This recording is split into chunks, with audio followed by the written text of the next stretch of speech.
So distributive justice is our topic for today. Distributive justice can be generally, or in justice in general, can be defined as what each person is due and what we owe others as matters of good and right. So justice refers to what each person is due and also, importantly, what we owe each other. And therefore it pertains to the question of the fair distribution of rights and duties. And that includes the fair distribution of social goods. Rights provide us with a general statement of what we are due and what we owe.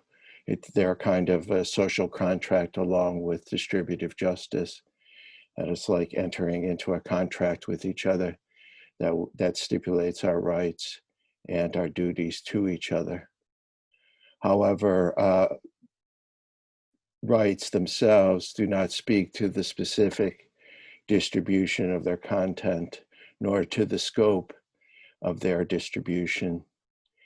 So in order to flesh out the idea of justice and rights and duties, we need principles of distributive justice. And justice has two components to it, the good and the right. Justice pertains to what is good and what is right, as well as the relationship between them, between the good and the right. The good refers to what we have reason to value.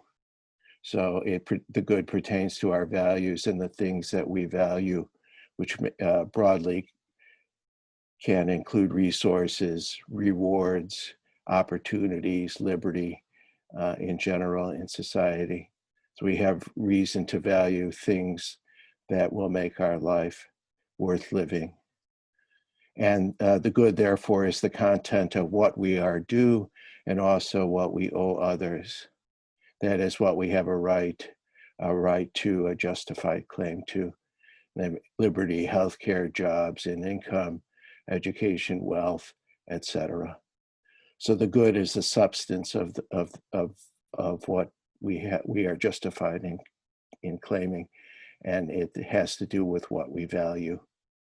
The right has to do with rights and duties. It has to do with justified claims and obligations, as well as principles of the fair distribution of those rights and duties, as well as the social goods that they are entailed in. And there are two basic standards of the right: equality, and it is generally recognized that we have equal rights.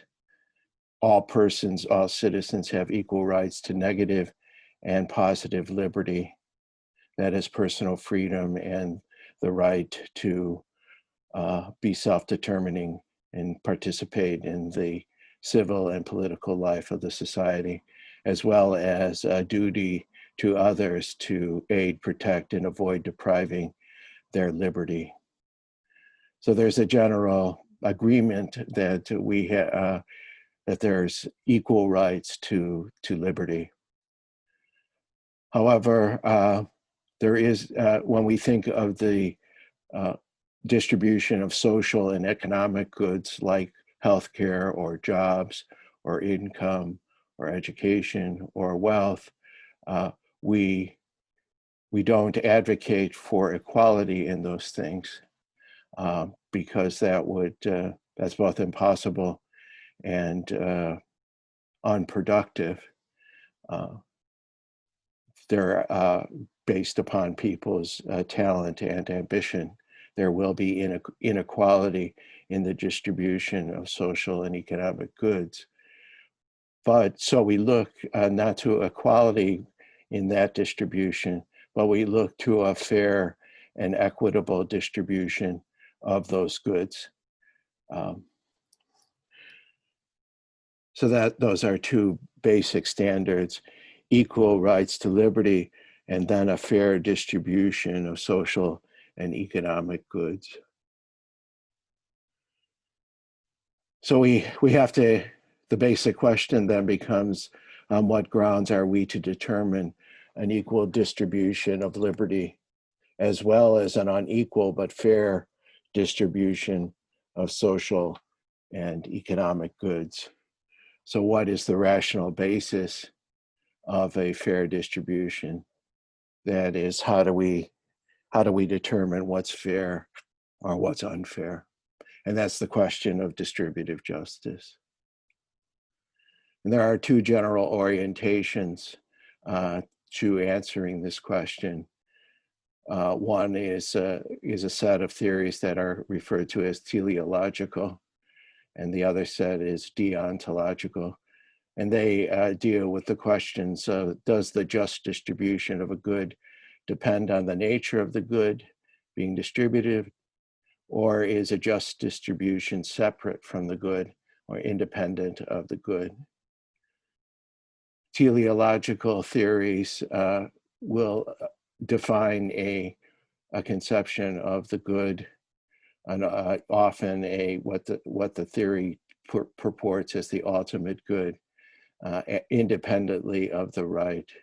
For example, happiness or capability or pleasure or some kind of utility. And then the right is defined as that which realizes the good.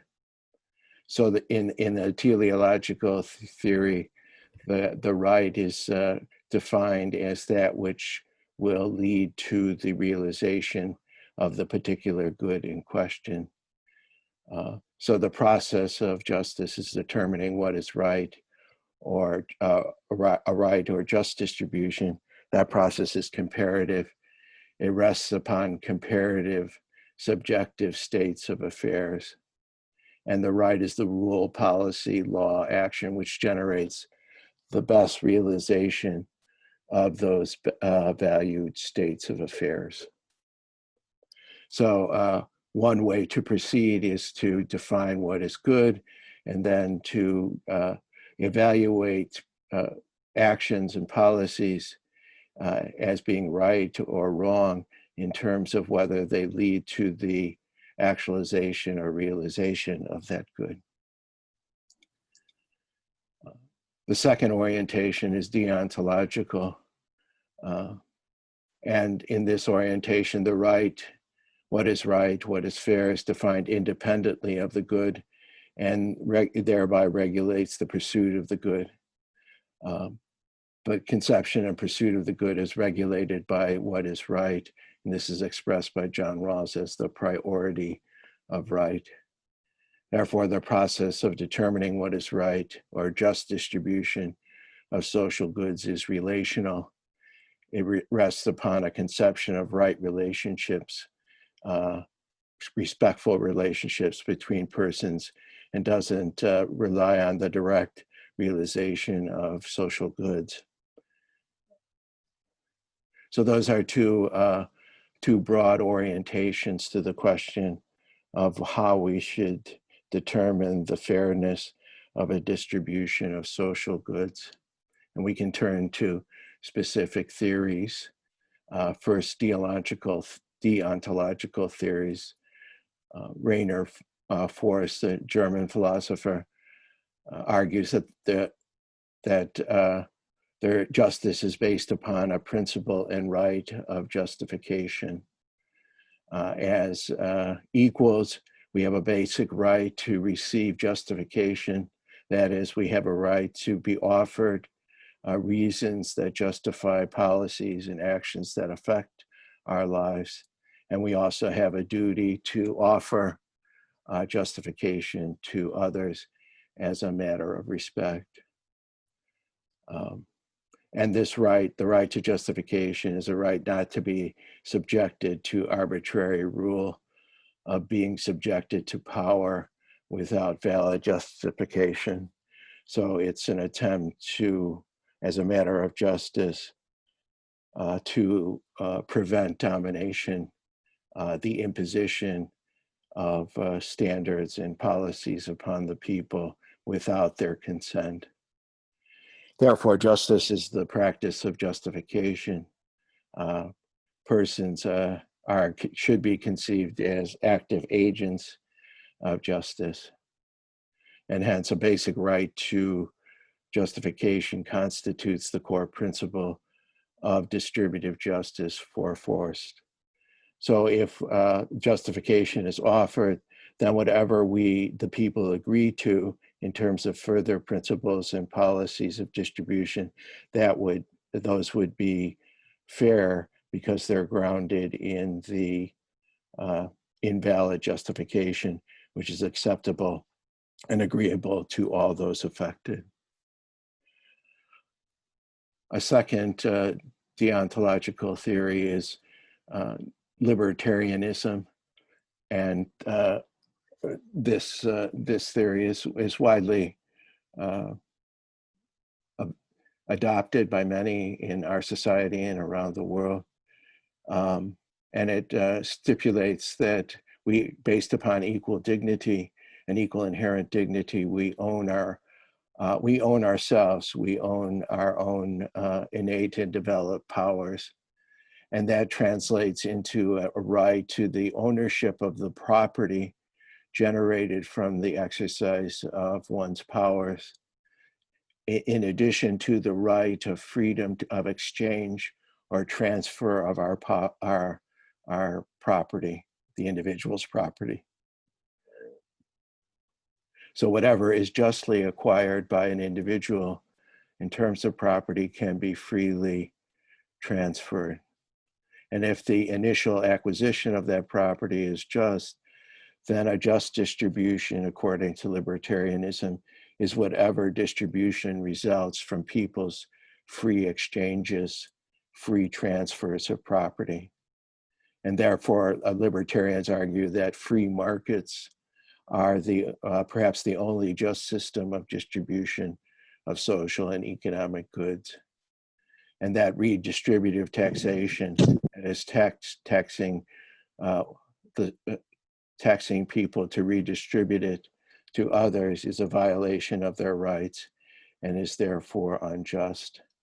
So libertarianism argues for a distribution based upon free market transfer and exchange of goods, and argues against more robust systems of redistribution of wealth and of social goods from individuals. John Rawls puts forth his two principles of justice in his theory of justice as fairness. Libertarians would agree to the first principle, that each person has the same indefeasible claim to a fully adequate scheme of equal basic rights for all. So Rawls's first principle is that each person is entitled to, has a right to both negative and positive liberties, and that's equally distributed. The second principle Rawls puts forth pertains to social and economic inequalities, and they are satisfied by two conditions. One, they are any inequality in social and economic goods, in the distribution of social and economic goods, must be generated from the conditions of fair equality of opportunity. So any inequality that results from social life, as long as it is generated out of fair equality of opportunity, then it is fair or equitable. And second, the second part of this principle is that any unequal distribution is only justifiable if it is to the greatest benefit of the least advantaged members of the society. So social and economic inequalities are only fair, constitute a fair distribution if they are generated from fair equality of opportunity, and secondly, that they benefit the least advantaged, the least well-off people in society. Fair equality of opportunity is a demand of justice that social opportunities to attain resources and social positions should not be determined by morally arbitrary social characteristics. That is to say that persons of equal talent and ambition should have the same probability of benefiting from the same resources and positions, irrespective of their social class, origins, their race, their gender, their ethnicity, their sexual orientation, etc. Those factors should not have any role in determining the success of a person in a just society. So a fair equality of opportunity.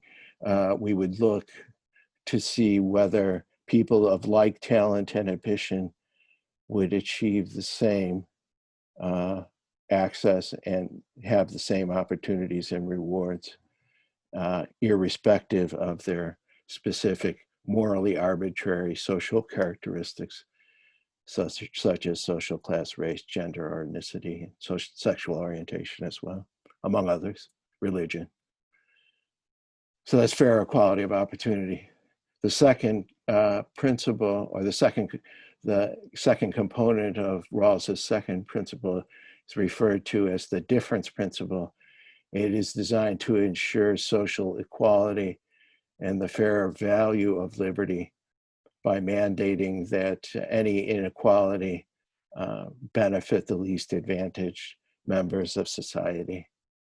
That's an important principle for Rawls, that would disallow large gaps in wealth distribution and large gaps in the distribution of social opportunities. Teleological theories, a very famous teleological theory of distributive justice is utilitarianism. It may be the most prevalent theory of distributive justice that has been used in the world. Utilitarianism defines a single conception of the good, defined originally as happiness or pleasure, and the exemption from pain, or preference satisfaction. So the good is to have one's either to have pleasure or happiness, or to have one's desires fulfilled.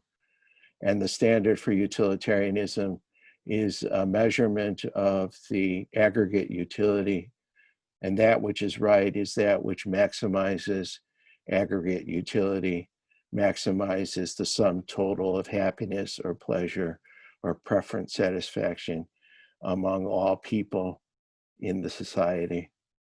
And that's the standard of what is right.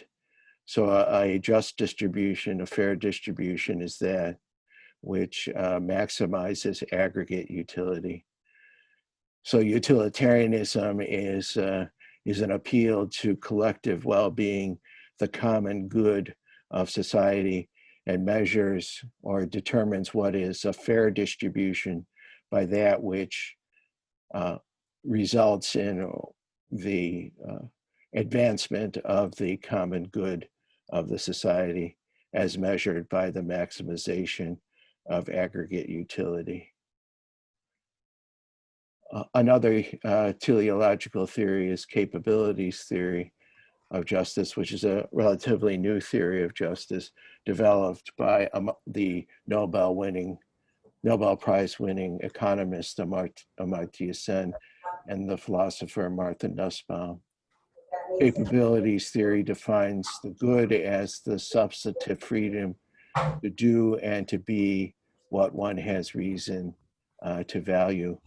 And that would, so in order to determine what is a fair distribution of social goods, we would look to how capable the society is, how capable the people of the society are in terms of their capacity to do and to be what they value. So the idea of capability is the good put forth by capabilities theory, the capacity, the power, the ability to do, to exercise one's freedom and to realize what one has reason to value. Capability is a notion of substantive freedom. It argues that freedom, and this is connected to the idea of the fair value of liberty, that freedom is hollow unless there are substantive social opportunities for its exercise. Liberty requires not merely constraint, but actual social resources and opportunities for its exercise. And one is not capable of pursuing what one has reason to value without substantive social opportunities to exercise one's freedom. And this is developed by Martha Nussbaum into three kinds of capability, which makes the point, fleshes out the point that we are all born with innate potential powers and capacities, and that's our basic capabilities. Internal capabilities are those powers that we have developed, actualized, which comprise our capacity, our readiness to function in the world. And then what she calls combined capabilities are substantive opportunities for the real choice and exercise of the function of the internal capability. And so combined capabilities are opportunities for to function. Even if we had a highly developed internal capability, that capability can be thwarted by social conditions. Capability requires various social conditions for its realization. For example, one could have the ability to read, the internal capability to read, but if there are no books or materials or texts to read in one's social environment, then one's internal capability is thwarted by the lack of opportunity to exercise it. And so the real capability to exercise the capability of reading is contingent upon having the opportunity to read, among other, or one has the capacity to be healthy, but if there's no health care or there's no healthy food in one's environment, then one's capability of health is thwarted. So from this perspective, we would look to the realization of capability as the good, and that which realizes the social opportunities and the distribution of those social opportunities that realizes the most combined capabilities in the society would be the fair distribution of social goods. Finally, the final teleological theory is Walser's communitarian theory of spheres of justice. And he argues that each kind of social good is an independent sphere of good, that is wealth, education, healthcare, political membership, among many other social goods, have their own meaning. And inherent in that meaning is the distributive logic, or the logic for its distribution. So each good, from this perspective, constitutes a sphere of justice that is defined by clear boundaries. And so the process of thinking about a fair distribution is to interpret the shared meaning of that social good, and the criteria of its distribution inherent in that good. Particular distributive criteria are present within the shared meaning of each good. Therefore, each social good would have its own principles of a fair distribution. So fairness would be defined in relation to the nature of the good itself. Injustice, from this perspective, is the invasion or the domination of one social good into and over another. So injustice is an unjustifiable invasion of one good over others, in the sense that distributive injustice occurs when the possession of one good allows one to possess another good. Uh, and important examples of this is healthcare, for example, has its own is its own good, and one could argue that the distribution of healthcare should be based upon need, upon the health needs of each person. So one, based upon the nature of healthcare as a good, one, each person should receive what they need to prevent disease or to restore their health. Um, when, uh, when we have a system that is based not on the needs of the health needs of the people, but the access to money, if wealth, for example, determines one's access to healthcare, the more wealth one has, the higher the quality of healthcare. The less wealth one has, the less the quality of healthcare. Then we have an unjust distribution, an unfair distribution, because money is determining access to a good that shouldn't be able to be bought, should be available based upon need for the people. Same with education. We know that wealth, income and wealth is the chief predictor of educational success. That's an invasion of wealth into the sphere of education. And education is its own good, which should be based upon an equal distribution as well as a further distribution based upon talent and ambition. So that's another way to look at the fair distribution of social goods. A final question is the scope of justice, and that is the question of how far should justice reach? Do we have duties of justice only to our fellow citizens of our nation? Are our obligations confined within the boundaries of national citizenship? Or do our duties extend to all human beings? So scope is a question of how inclusive the moral community should be. And then in order to answer the question of scope, we can appeal to two standards.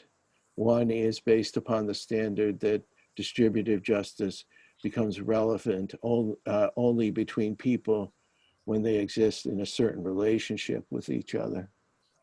And the second standard or perspective is that we have a shared humanity, um, uh, that all human beings have an equal inherent dignity, and therefore the duties of justice extend to all human beings. So the standard of common relationship justifies the scope in terms of whether there exists a significant relationship between each other, that we inhabit the same institutions or the same society.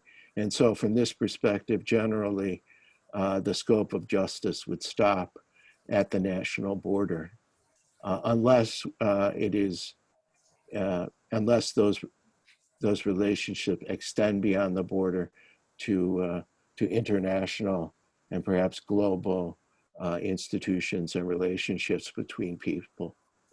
So the one standard of looking at the scope is to think about whether, or to determine the scope by whether we're related to each other, um, whether we share the same public or the same social space. And the second standard is a universal standard of rights and a shared humanity, that because we have a shared humanity, we owe considerations of justice to all human beings. And if we have the means to provide those who are suffering, we have a duty to, to provide the resources necessary to relieve them of their suffering. And this relates to what rights and goods should be included if the scope of justice is global. There are two basic answers to the content of the goods. One is egalitarian, that general equality in the sense that a full range of rights and duties would be extended to all human beings. And then a minimalist perspective that our obligation to others outside of our society, to other peoples of other nations, should be an obligation of just guaranteeing a decent or minimally acceptable quality of life for all human beings, that a decent minimum should be guaranteed. And if one society has resources, excessive resources, they have a duty to guarantee a basic minimum for all human beings. John Rawls defined that as a duty to assist burdened societies. And this suggests that wealthier nations have the strongest obligation to provide funding to counter extreme poverty at the minimum. So a part of the question of justice is what is the scope of justice, and how far does it reach, and on what basis can we determine the scope of distributive justice? Is distributive justice a national matter, or does it extend internationally or globally? Do our obligations extend to other people outside of our country? So in summary, distributive justice is what each person is due and what we owe others. And we've explored the idea of rights and duties and the contents of those rights in terms of social goods to be distributed, as well as the scope of justice in terms of various theories. There's a variety of theories as suggested. There's even more. And so there's a plurality of conceptions of distributive justice that tend all to be reasonable in their own way. And therefore, we have numerous resources as well as disagreements about what would constitute, in particular, a fair distribution of social goods. However, the meaning of a just and peaceful society is contingent upon how we conceive distributive justice. And how whatever principles of distributive justice in order to define a fair distribution are important tools for us as citizens, and that are essential for the establishment and maintenance of the sphere of peace, as we've discussed before. So an understanding and a affirmation of a set of distributive principles is very important for the exercise of our obligations as citizens. This is a huge topic. Of course, we could spend the whole semester on this topic, or we could spend a whole career on this topic. But that's a brief overview. Do you have any questions? Does that make any sense to you? For the most part, it's just a lot to retake in. It is a lot, and I've summarized all of this in the reading. I hope you have read the chapter on distributive justice, but it needs to be studied and to be reflected on to get its full, to get inside it and to understand it. But the main idea is that I think there's a general agreement that we should have equal rights that rights to liberty should be equally distributed in the population, that rights to freedom of speech, freedom of association, freedom to decide and pursue our own conception of a good life, freedom of conscience, freedom to participate equally in the society and in its politics, various political rights should all be equally distributed. So, on the other hand, social and economic goods, wealth, income, education, healthcare, etc., may not be readily. It may not be readily possible to distribute them equally, and in fact, it might be unjust to distribute them equally because of merit, reward, as well as different individuals having different array of needs and therefore needs to access those goods. So if an unequal distribution of, or if an equal distribution of social and economic goods is unjustifiable, then we have to think about what would constitute a fair distribution or an equitable distribution of social and economic goods, rather than an equal distribution of those goods. How should wealth be distributed?